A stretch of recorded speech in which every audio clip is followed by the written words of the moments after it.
We are talking about how to generate higher quality leads from your ads. And this is a classic marketing conundrum.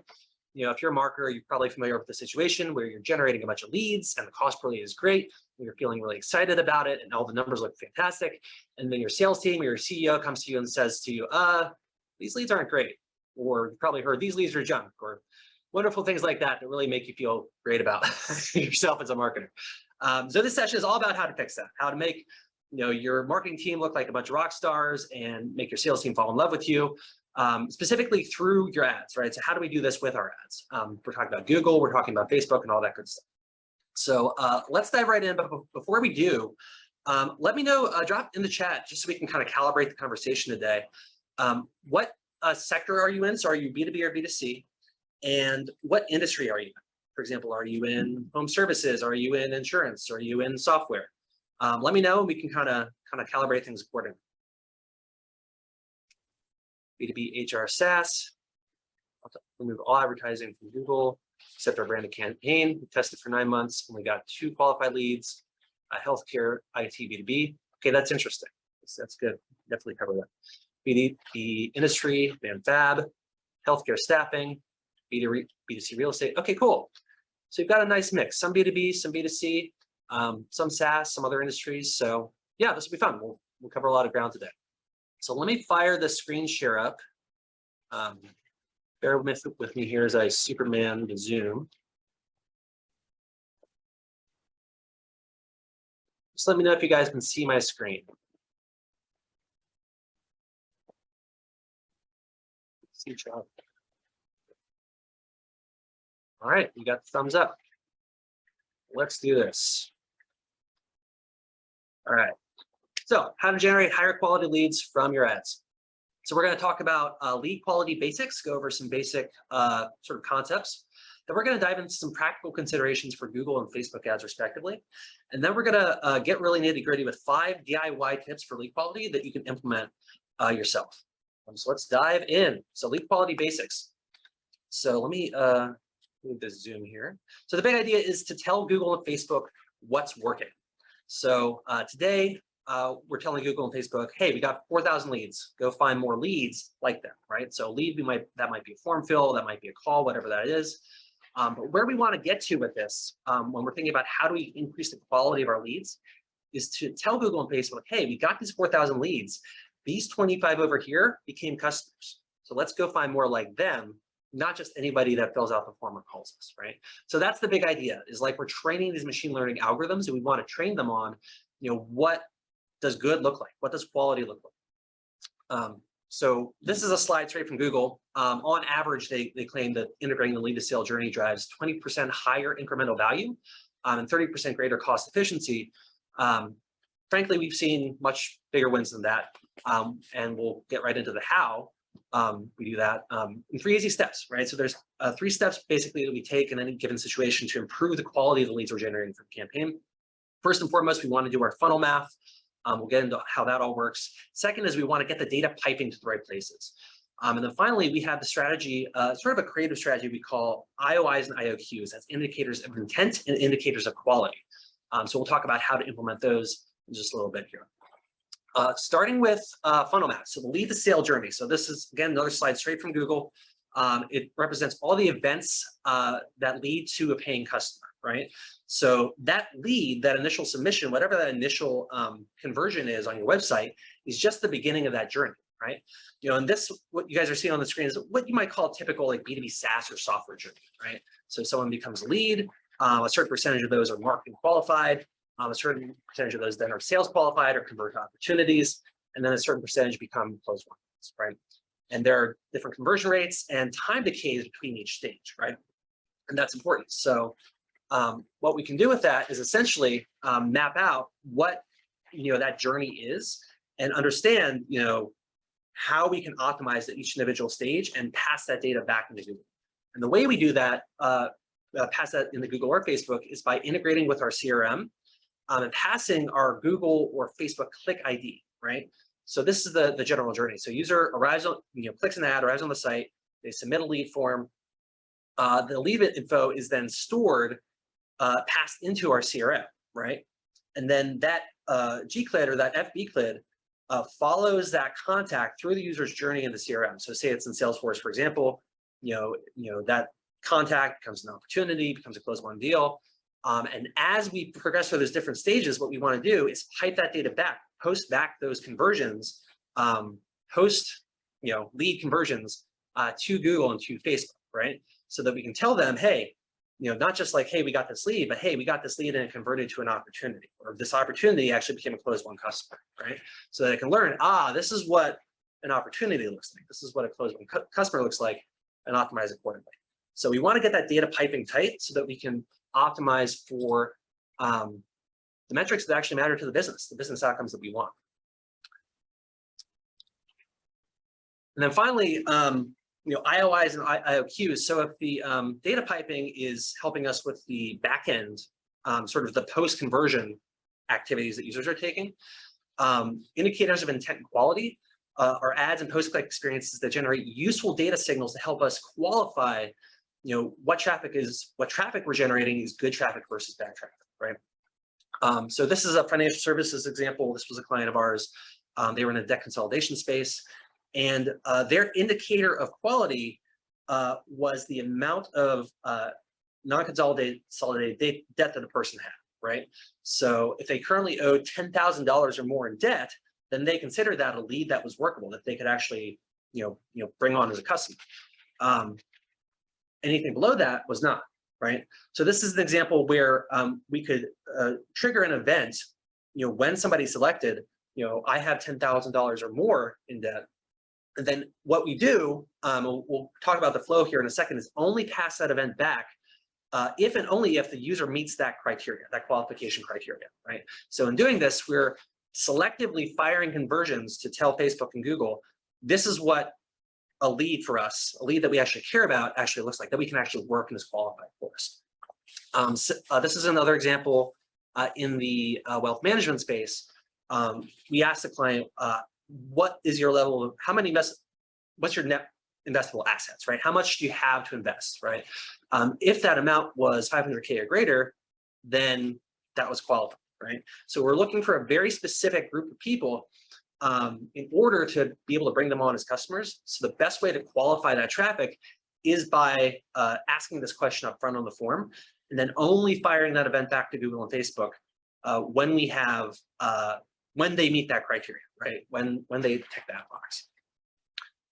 Couple questions here I'll cover real quick. Question for piping that back to Google.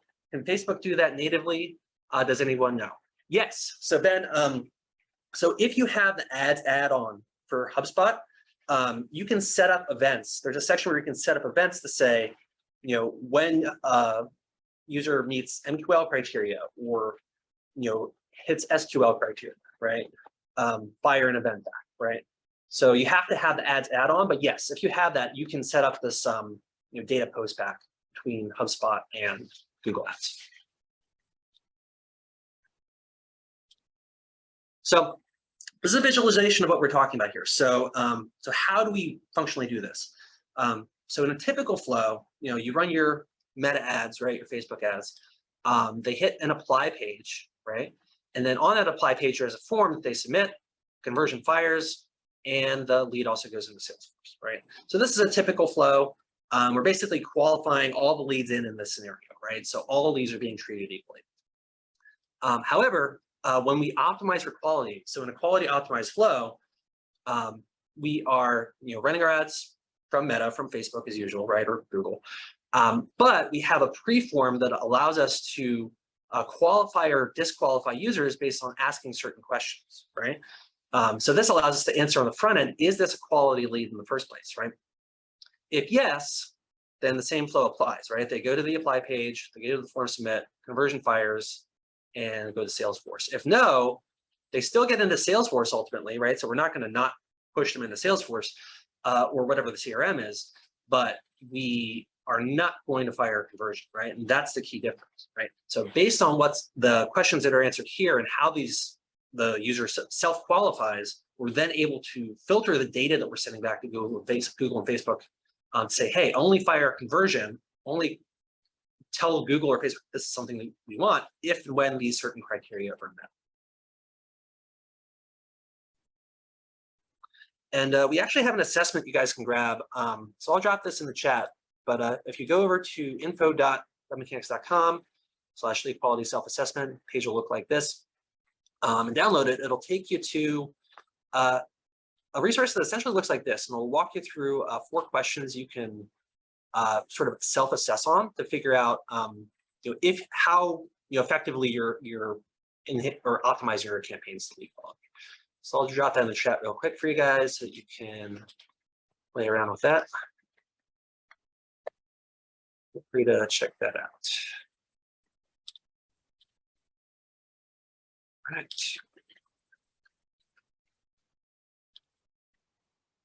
Cool.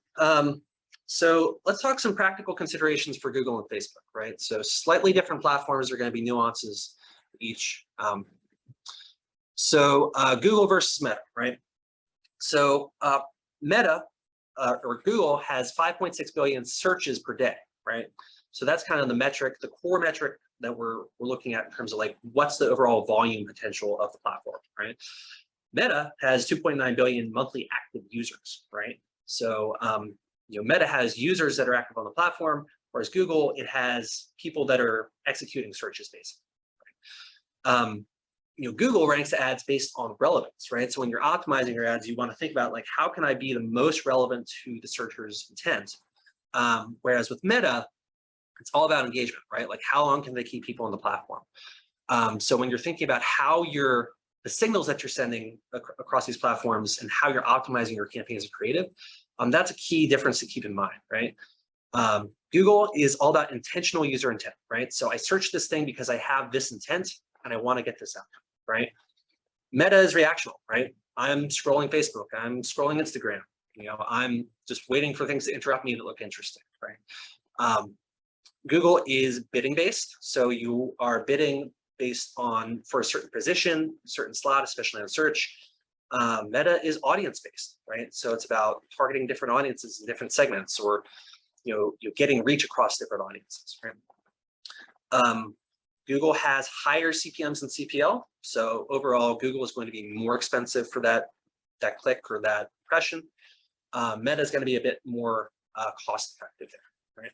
And then finally, a big one that's a lot more recent in the last year is the attribution window. So Google has a 30-day attribution window, meaning that you can look back and see, check back on a conversion within a 30-day window, whereas Meta only has a 7-day attribution window. So that's a pretty big limitation with Meta at this particular moment. So what can we do with that information, right? With Google, a few tips. First is there's a new feature relatively recent in the last 6 months, a new campaign type actually called Performance Max, where Google is essentially saying, hey, instead of running a search campaign over here, display campaign over here, maybe a YouTube campaign over here, give us your criteria, right? And then we are going to run it across all of our channels, right? Run your ad across all of our channels. And the idea is to essentially give you the maximum possible inventory, and in exchange, give you the maximum possible volume in terms of performance, right? So if you're bidding in this style where you have sufficient volume to be able to send these signals back to Google and tell them, hey, this is what quality looks like, and that's where you can, something like Performance Max can start to make a lot of sense, right? Because instead of just being limited to search, where you're limited by how much search volume there is, or being limited to display, you can you're optimizing based off of intent, so you can make sure that if you're training the algorithm properly, you can find the right person, whether they're on search or display or whatever property that Google wants. Right? Similarly with Meta, it's important to use the broadest possible targeting, right? So in the 2010s, it was all about like being very granular and very micro with like who you're targeting and the audiences. But if you're looking to scale and you're looking to optimize off of your conversion data, you want to have that broadest possible targeting and let your creative kind of do the work for you by calling out who that right audience is. And doing so, Meta will quickly learn like what's actually driving, not just clicks, but ultimately conversions and the type of conversions that you want. Whereas if your targeting is too narrow, then Meta just doesn't have the data to optimize off of, right? So, if you're going for this algorithmic bidding approach, then it's really important to have a broad audience on Meta. With Google, you want to ensure a tight CRM integration. So especially if you're using Salesforce, there's a native integration with Salesforce on Google. But whatever your CRM is, you want to make sure that that gcommit is getting passed back in. So it's getting synced into your CRM, and then it's passing back data, when that user hits certain stages like opportunity, close one, etc. With Meta, you want to fire your pixel in the right spot. So like we were talking about earlier, you want to fire your pixel when certain actions happen, both pre and post conversion, and also be selective in how you're firing the pixel, right? So if the user qualifies on the front end by selecting a certain option on your form, then and only then fire the pixel. And then obviously post conversion, you want to fire those conversions when users reach that opportunity and close one stage. With Google, you can fire 30+ events per month. Or you want to fire 30+ events per month, ideally 60, to optimize within that 30-day window. So obviously the more conversion data you have, the better. 30 is kind of a minimum. We've sometimes seen it work with a little bit less, but realistically, like 30 is kind of the cutoff.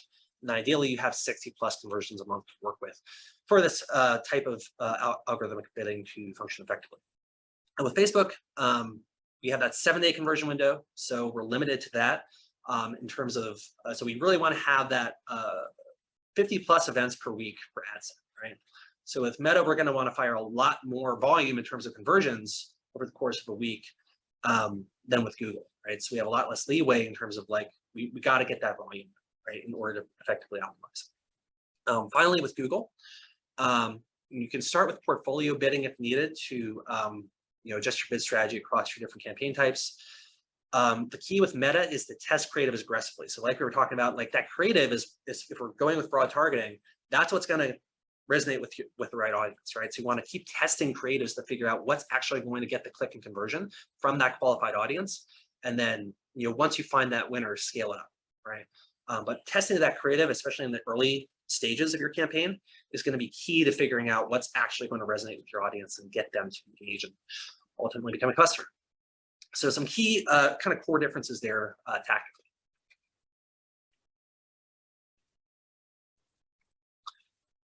So let me check for questions real quick. Jim says, for Google Ads, is it 30+ events across all conversion actions, or a single conversion action requires 30+ events? Great question, Jim. A single conversion action requires 30+ events, right? So this is actually a key point that Jim brings up, because what level of the funnel you're able to optimize to is limited to how many conversion events you can fire within the attribution window, right? So for example, if you are getting, say, 60 sales qualified leads per month, or maybe 60 opportunities in your CRM per month, but you're only closing 5 of those into close one opportunities, you can fire those 5 close one conversions back to Google, but you're not going to be able to optimize off of that algorithm, right? Because you haven't met that 30+ threshold, right? So in that scenario, it might make more sense to just optimize to those opportunities, that opportunity or SQL stage, because you have enough volume to optimize algorithmically to it, right? Based on Google's criteria and parameters. So that is a great point, Jim. Like when you're thinking about what stage to optimize to in your funnel, volume and how much conversion volume you're getting is a huge consideration. And it's better to optimize to a stage where you have that adequate conversion volume than to optimize to a stage where you don't. And then it's generally just not going to work out if you don't have enough data to optimize for it. So great point. Yep. Need to go and make some changes for sure. Cool. All right, so here's some DIY tips for lead quality. So these are things you guys can do today in your own campaigns to start improving the lead quality of your campaigns. Tip number 1, if you do nothing else from this session, do your funnel math, right? So basically map out the different stages of your funnel and the conversion rate for each step, right? So you want to map the initial online conversion, right? And then the subsequent offline conversions that happen after that online event, right? The time lapse between those steps matters for your optimization strategy too, right? So like we were just talking about, if the conversion window, you're running Facebook ads and your conversion window is of course 7 days, but the first step takes 2 days, right? But the second step takes 7 days, post conversion. Well, that's going to be outside the conversion window, right? So you're going to want to optimize to that step that's within the conversion window, where you have enough volume to optimize. In Facebook case, it would be 50 plus, right? Events per week. And then, yeah, if you never implement data-driven automation or never even apply any of this stuff, even going through this process of funnel math helps you understand where your opportunities are in your funnel. So if you see like, oh, we're getting a lot of opportunities, but we're not closing them, well, maybe that's a sales issue you can address, right? Or if you're getting leads, but the quality is not good, right? There's a qualification opportunity, right? So just going through this exercise will allow you to identify the gaps in your funnel and allow you to optimize, even if you never implement, some of the bid strategies we're talking about here. And there's actually another resource I'll direct you guys to. So candidly, we swipe these directly from Google. Don't tell them. But if you go to info.webmechanix.com/Google Ads Industry Templates, we kind of walk you through some of the main templates that Google's provided for implementing this data-driven system in your campaigns, right? So it has examples from finance and insurance, healthcare, B2B tech, all these different industries that provide frameworks you can basically swipe, right? So in banking, their stages would be, request info, application started, application completed, account created, right? So it's kind of tailored to these different stages. So you can, potentially swipe one of these if it's relevant for your industry, and have a nice little base template to work off of as you're working through your funnel math. So let me drop that in the chat here so you guys can use it. If I can find chat. Feel free to check that out and wipe the template that is relevant for you. Let's that back in here. But just so you guys can see, I don't know if you guys can see on the right-hand column here. So this is kind of a visual demonstration of how it works, right? So if we know our closed deal is $3,200 value, right? We want to start by mapping that average value of the final sales or customer lifetime value, and then map that back to identify your conversion rate from SQL to sales, right? So we're kind of like reverse engineering and working backwards from the sale to build this funnel math map, if you will, right? So just briefly, say we close 25% of our deals, and that value of an SQL, expected value is $800, right? So you can see like step by step by step, we work back through the funnel and we calculate these values retroactively so that, Google and Facebook can start to understand what is the value of these conversions that we're actually generating, right? You can start to send the signals of like, not just, hey, this is important, but this is how important this conversion action is relative to this conversion action, right? This is the value of a closed deal versus sales qualified lead, et cetera. Tip number 2, add a qualifying question. So it's a pretty easy peasy, straightforward one. A couple things to think about when you're adding a qualifying question to your form is ask, what would be an instant disqualifier, right? Like if someone said, hey, I want to invest in a wealth management firm, but I only have $10,000 to my name, maybe not the best fit at this time, right? So think about what is that disqualifier for your industry and apply it accordingly to your form. You can also ask, what do our best customers have in common with each other? So if you want to, instead identify what does a really good customer look like, maybe it's, if they have a certain number of employees, for example, right? If you can identify that on the form, then you can tell Google, hey, this is what a really good customer looks like, right? Go and find us more customers that have 100 plus employees, right? Typically, we recommend, if you can, testing a multi-step experience. We find that improves conversion rates, which is kind of counterintuitive. You would think with more steps that, it would create more friction, but that's not necessarily a bad thing. And you often find that, especially your more qualified prospects, are willing to go through that process and go through steps to get to the sales point, right?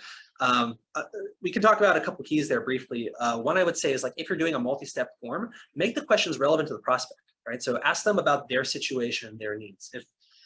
If you're selling windows, for example, ask them, like, what's wrong with your windows? Right? We've had a lot of success just asking that, right? Or how many windows do you need to replace, right? And where do you live, right? If it's, what's their geography, right? Are they qualified? Are they in a region that we can service, right? Asking those kinds of questions that are actually relevant to the prospect and their situation are going to make them much more likely to feel that you are empathetic to them, right? Versus if you just show them a form as, like, hey, give us your name, email, phone number, date of birth, social security number, and then a salesperson will sell you something, right? Ask relevant questions that also qualify the prospect. And then again, fire a conversion event only when the selected criteria are met to train the algorithms, right? So, in the wealth management case, 500K or more of investable assets. This is a solar client that we have. A big criteria is, do you own property? Obviously, if they don't own their property, they cannot make a buying decision on solar, and so they would be disqualified from the buying process, right? So we want to exclude those from our conversions when we fire them back to Facebook and Google. And then, of course, our debt consolidation example, if they have 10,000 or more in qualified debt, then we can fire the conversion back. If not, then not.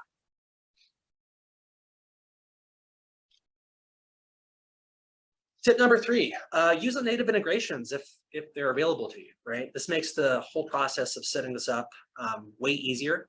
Salesforce has a native integration with Google Ads. I'll jump out and drop these in the chat here in a sec. HubSpot, Ben, to your question earlier, also has a native events integration.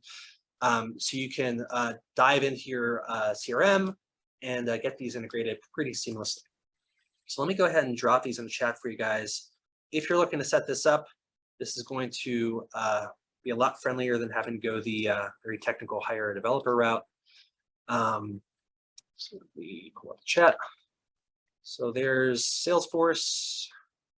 Let me grab Google for you guys real quick, or HubSpot rather. There is HubSpot. That chat.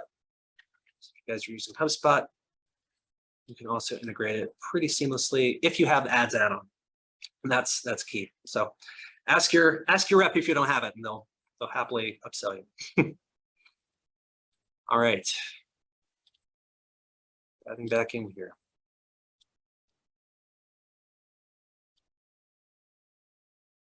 All right, tip number 4, enable CAPI and enhanced conversions, right? So, for those of you that are familiar with the whole iOS 14 debacle with Apple, Apple, essentially said, hey, we're going to allow users to opt out of tracking.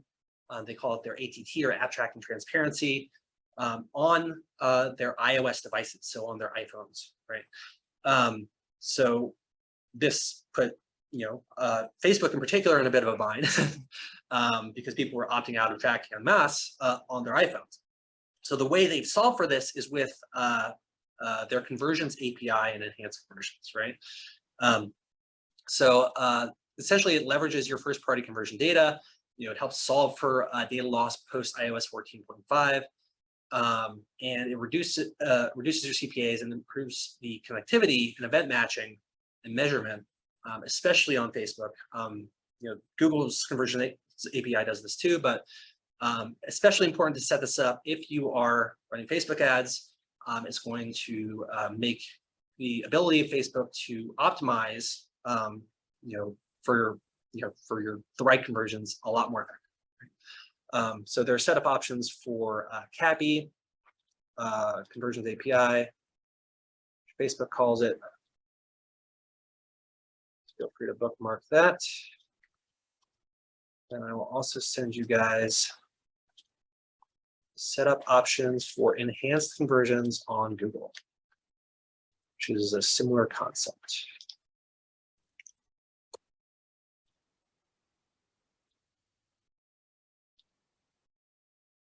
Yeah, and you guys can see the examples here, like advanced conversions for leads. Essentially what they're doing is they're using sort of what they call hashed data. So what this solves for is like personally identifiable information, right? So instead of identifying a user based on their email or mobile ID or whatever personal identifier that might be, they take that data and they do what's called a hash on, right? So that user's data is then anonymized, so it can't be traced back by that hashed ID to that individual, right? That's what they're trying to avoid as part of this, right? Same concept applies on Facebook, consumer, client side, goes to web browser. You get it. So yeah, basically enable this, it'll make everything that much more effective, which is especially critical in this environment. Then final tip, track consistently, right? Super important if you want to stay organized in the long term. I always recommend mapping this out. You can do it in just a spreadsheet or a Google Doc, but select accurate descriptive types of events and conversions, and then do that same type of sort of nomenclature across all your events, across all platforms consistently, right? Facebook obviously limits you now to 8 events. So you want to use the most relevant standard event on Facebook where possible. And then you want to apply at least one pre and one post conversion event, to each funnel, right? And then you want to create what we call a goal event tracking matrix. And what this does is it allows you to map this out and map it out across all of your channels to ensure that you're consistent with this tracking, right? If you want one of these, just shoot me an email. I'll drop my email here real quick. I'll send you guys a template that you can work from here. But yeah, we found this to be very helpful so that no matter where you're looking, whether it's in Facebook or Google, the names of the events and the conversions are all the same and they're not all completely different, right? Where this can be really helpful is if you're using a central source of truth, like if Google Ads, Google Analytics or Adobe Analytics is your central source of truth, you want to be passing the same information across all platforms in so that you're not looking at like different event types across all platforms, right? You want to see that, like, hey, across all of our campaigns, this is consistently what's happening. That allows you to evaluate that same conversion or that same event across all these different channels so you can measure those channels effectively, right? So consistency is the key to that, and the goal and event tracking template process will help you do that.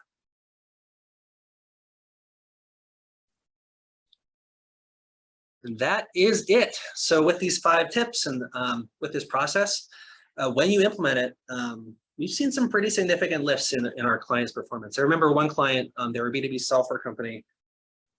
We got this process implemented for them. I believe it was on their, just on their MQLs, and instantly, overnight, like the month after, their MQL rate doubled, right? So, it's all about just telling Google and telling Facebook, this is what's important, this is what matters. And if you do that, and you give them the data in the right volumes that they request, in most cases, and pretty much all the cases that we've seen, they'll be able to learn very quickly and give you more of the right thing that ultimately actually matters more to the business outcomes you're looking to drive. So thank you. I hope this was helpful. Any questions on what we covered here today? Trisha asks, is a button click an example of a pre-conversion event? Yes, Trisha. So a button click would be a perfect example of a pre-conversion event. In fact, if you go back to, let's see, find a good example here. So these would be examples of forms, right? So if we have, this would be like a form option, right? But also, let me see if I can find the solar example. Yeah, so this is a button click, right? So do you own your property? So they're clicking a button. They're either clicking the yes button or the no button, right? And then if they click the no button, we know that we don't want to fire a conversion, right? So we can exclude them. But if they click the yes button, then we definitely want to fire that conversion event. Great question. Jim asks, is there a strategy for accelerating this optimization? We don't get a huge amount of traffic from Google Ads right now. Is it just a matter of spending a lot? Yeah, that's a great question, Jim. So there are a couple of technologies and options that can help to accelerate this. One is a technology that candidly is relatively new to the market that we're starting to partner with and evaluate, called Tomi.ai. They do something really interesting where they they work with companies that have typically longer sales cycles. And what that means is you're not going to be firing a lot of events. So if you're an enterprise software company, or if you just have a smaller volume of conversions overall, it's going to be hard to reach those sort of minimum thresholds that Google and Facebook are talking about. So 50 events per week, or conversion events per week on Facebook, or 30 minimum, right? Ideally 60 plus conversion events per month on Google. Right? So what they do is essentially they say, hey, let's take a look at all the actions that users are taking on your site, then identify for the ones that actually convert into a customer, what are the most predictive events, right? Or the most predictive path of events, right? And then they model out like what of the 100 people who come to your site, who are the top 5 to 10% that are most likely to convert into a customer. And then what they do is they fire what they call synthetic events to basically juke up that number, right? Of conversions. So they'll essentially use your data and predictively model to basically fill out that event threshold so that it'll predictively optimize for people who look like ideal customers, right? It's a little hard to explain, briefly, but the idea is it essentially meets that conversion criteria without having without you having to generate the number of conversions necessary, right? So that is one option. Other than that, yeah, I agree. It was a fantastic webinar. Other than that, yeah, I mean, it ultimately is a game of volume, right? It's about sort of meeting that criteria, because that's machine learning, right? It's frankly, it's sounds smart, but it's actually relatively dumb. It's like, give us enough repetitions that we can figure it out, right? And if you don't give Google and Facebook the number of repetitions somehow, then it just doesn't have the data to make those decisions effectively, at least not within the constraints of the attribution window. Trisha says, drop down the form you're showing right now. Someone picked the 100K option but didn't complete the form. Could that also be a pre-conversion event? Yes. So you could still fire an event when someone fired those, and what you could do is you could retarget off of those, right? So you could take an audience of people. You can take that out of Google Analytics. You could take those events out of Facebook as well, potentially, and say, hey, for those people who got to this point, and they were qualified, but they didn't get all the way through, let's send them a nice remarketing ad saying, hey, forgot to complete the form, whatever that remarketing ad looks like, right? But yes, that's a great point. You can use that pre-conversion data to get those people who are qualified the rest of the way through.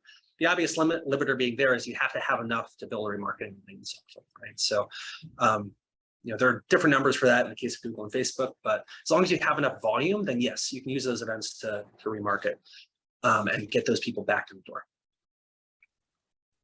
Great question.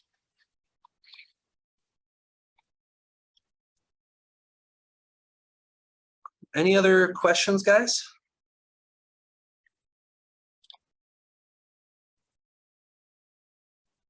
Going once, going twice. My pleasure, Jim. Absolutely. All right, well, 2 things before we wrap. First of all, thank you guys so much for joining. Hope this was enlightening and helpful to you. This recording will be posted to our website anywhere from 0 to 2 business days from now. It'll be on our website and also on our YouTube channel. So an easy way to get the recordings if you're not able to make a session or you want to revisit is just subscribe to our YouTube channel. It'll show up right there. Also, next week, we are going to be talking about 2023, and specifically, we're going to be talking about what to budget for in 2023. So we're going to be talking about tools, any cool services or techniques that you as a marketer might find really, really valuable to take advantage of in the year ahead. We're going to talk about some new stuff. We're going to talk about some trending stuff. We're might talk about some tools that you may not have heard of before. So it should be fun. Should be an exciting one. And yeah, we hope to see you guys there. And that's it. Without further ado, thank you guys for joining, and I'll give you 15 minutes back in your day, and hope to see you on the next one on Wednesday.